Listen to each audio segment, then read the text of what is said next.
Shalom. Hari ini kita akan renungkan kitab Yeremia pasal 43, teksnya ayat 1 sampai 13, dan sudah dibagi dua paragraf. Paragraf yang pertama ayat 1 sampai 7. Orang-orang Yehuda yang sombong berkata, "Engkau berkata bohong. Tuhan tidak mengutus engkau untuk berkata ini." Lalu mereka pergi ke tanah Mesir, sebab mereka tidak mau mendengarkan suara Tuhan. Paragraf yang kedua ayat 8 sampai 13. Tuhan berfirman kepada mereka, "Aku mengutus orang untuk menjemput Nebukadnezar, Raja Babel, dan apabila ia datang, ia akan memukul tanah Mesir."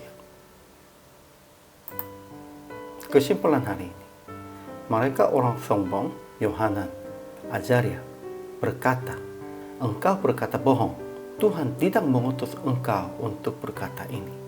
Akhirnya sisa rakyat Yudea pergi ke Mesir, dan ketika mereka sampai Tapanhes, Tuhan perintahkan yang sembunyikan batu-batu besar di tanah liat dekat pintu masuk istana Firaun di Tapanhes. Raja Nebukadnezar akan membentangkan permadai kebesarannya di atasnya, akan menyalakan api di kuli-kuli para Allah Mesir. Ajaran tentang Allahnya, pertama, Tuhan adalah Allah bagi orang-orang Yehuda. Ia mengutus Yeremia supaya menyampaikan firman-Nya. Kedua, Tuhan akan mengutus Nebukadnezar, Raja Babel, ke tanah Mesir. Dan apabila Raja Babel datang, ia akan memukul tanah Mesir. Ia akan menyalakan api di kuil-kuil para Allah Mesir dan akan membakar atau mengangkutnya sebagai tawanan dengan tangan Raja Babel. Ajaran tentang manusianya. Pertama, setelah Yeremia mengatakan kepada rakyat tentang firman Tuhan, Azaria dan Yohanan serta semua orang congkak melawan Yeremia dengan berkata, "Engkau berkata bohong. Tuhan Allah kita tidak mengutus engkau untuk berkata, janganlah pergi ke Mesir untuk tinggal sebagai orang asing di sana." Sejak awal mereka berpikirnya ingin pergi ke Mesir, namun hanya memohonnya doa kepada Yeremia supaya diizinkan tentang itu. Namun Yeremia tidak bisa bohongnya.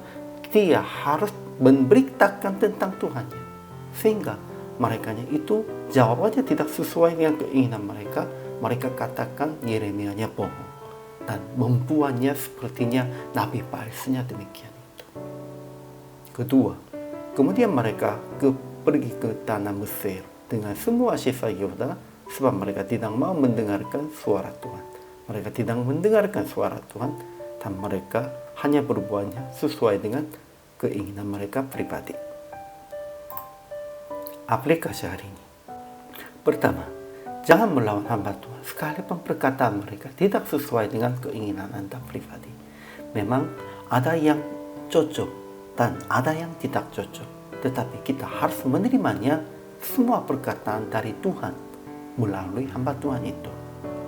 Kedua, pergi ke Tuhan membimbing Anda sekalipun kelihatannya tidak lancar dan ada banyak kesulitannya.